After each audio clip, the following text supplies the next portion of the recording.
નમસ્કાર, આપ જોઈ રહ્યા છો યુટીસી ન્યૂઝ। વડોદરા મહાનગરપાલિકાના સત્તાધીશો કોન્ટ્રાક્ટરની સામે હવે નહીં ઝૂકે।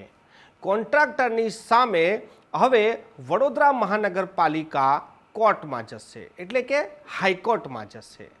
24 કલાક પહેલાં આ જ સત્તાધીશો આ જ કોન્ટ્રાક્ટરને 31 કરોડ રૂપિયા આપવાની જે દરખાસ્ત આવી હતી તેની પર ચર્ચા કરવા તૈયાર હતા અને અમુક કોર્પોરેટરો તો આને ફાયદો ગણાવી રહ્યા હતા કે આટલા રૂપિયા તો કોન્ટ્રાક્ટરને આપી જ દેવા જોઈએ।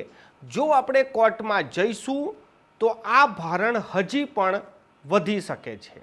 આવી ડાવી વાતો કરનાર કાઉન્સિલરોએ આજે 24 જ કલાકમાં હવે કોર્ટના ફાયદા ગણાવી દીધા કે કોર્પોરેશન કોઈ પણ કોન્ટ્રાક્ટર સામે ઝૂકે નહીં। આ ઝૂકવા અને ના ઝૂકવાનો સવાલ નથી, સાચા અને ખોટાનો સવાલ છે।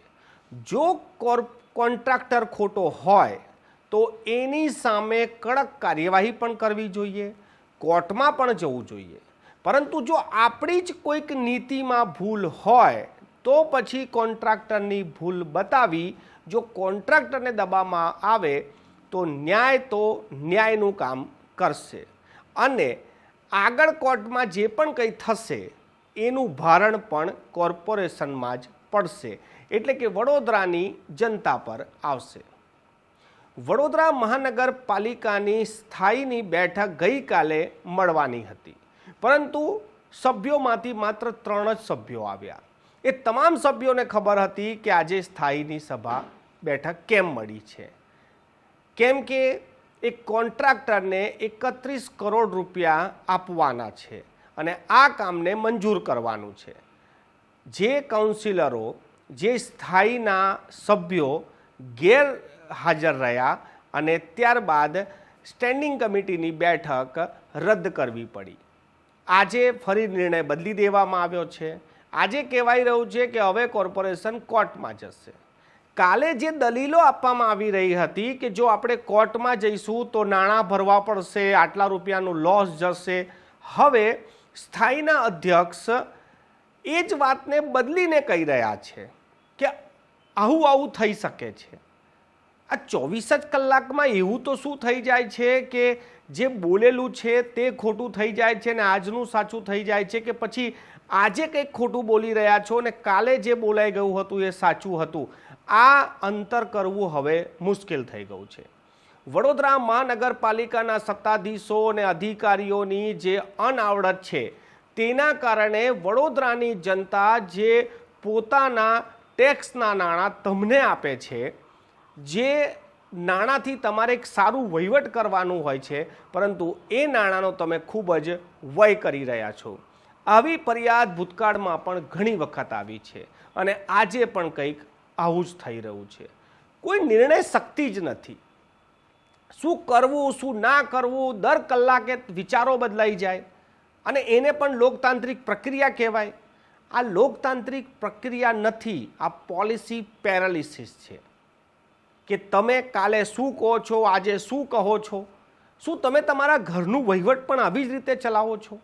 અરે જેને જે કરવું હોય છે એની એક આગળની પ્લાનિંગ હોય છે।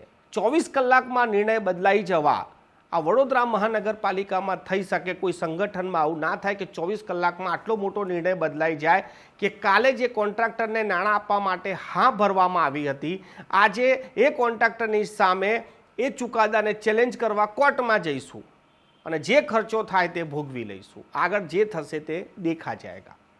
અમે તો ગઈકાલે જ કીધું હતું કે 20 કરોડના બદલામાં 51 કરોડ રૂપિયા કોર્પોરેશને આપવા પડશે જો કોન્ટ્રાક્ટર સાચો હશે, અને જો કોન્ટ્રાક્ટર જ સાચો છે તો પછી ભૂલ કોની છે જેની સજા વડોદરાની જનતા ભોગવશે?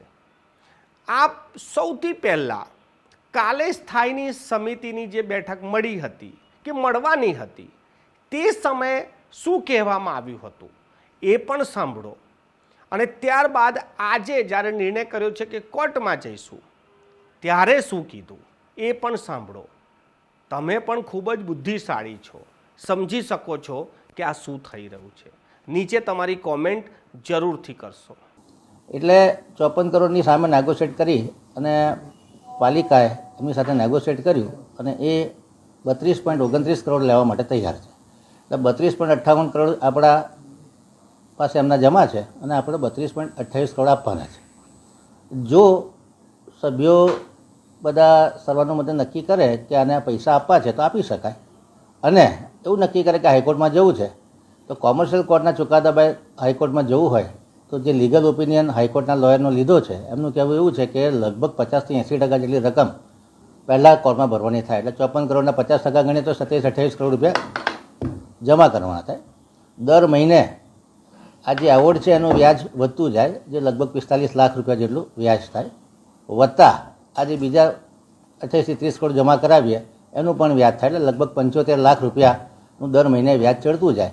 અને એનો ચુકાદો મને 4-5 વર્ષ પછી આવે તો આ એમાઉન્ટ વધી જાય. પુખ્ત ચર્ચા વિચારણા કરી, તમામ પાસાઓનો વિચાર કરી, કોન્ટ્રાક્ટરના કામની ક્વોલિટી, પીએમસીના રોલ, વકીલોના રોલ, તમામની ચર્ચા કરી અને સ્થાયી સમિતિના તમામ સભ્યોએ સર્વાનુમતે આજે નક્કી કર્યું છે કે આ એક્ઝિક્યુશન પિટિશન અને આર્બિટ્રેશનના એવોર્ડને હાઈકોર્ટ અથવા સક્ષમ કોર્ટમાં પડકારવામાં આવે. આર્બિટ્રેશનનો જે એવોર્ડ છે અને એક્ઝિક્યુશન પિટિશન પર સ્ટે લઈ અને હાઈકોર્ટમાં આની સામે લડત આપવી, જેથી કરીને કોર્પોરેશનના નાણાં બચાવી શકાય, સક્ષમ વકીલોને રોકવામાં આવશે અને કોર્પોરેશનનો પક્ષ મજબૂત રીતે મૂકી શકાય એ પ્રમાણેની આજે ઠરાવ કરવામાં આવે છે.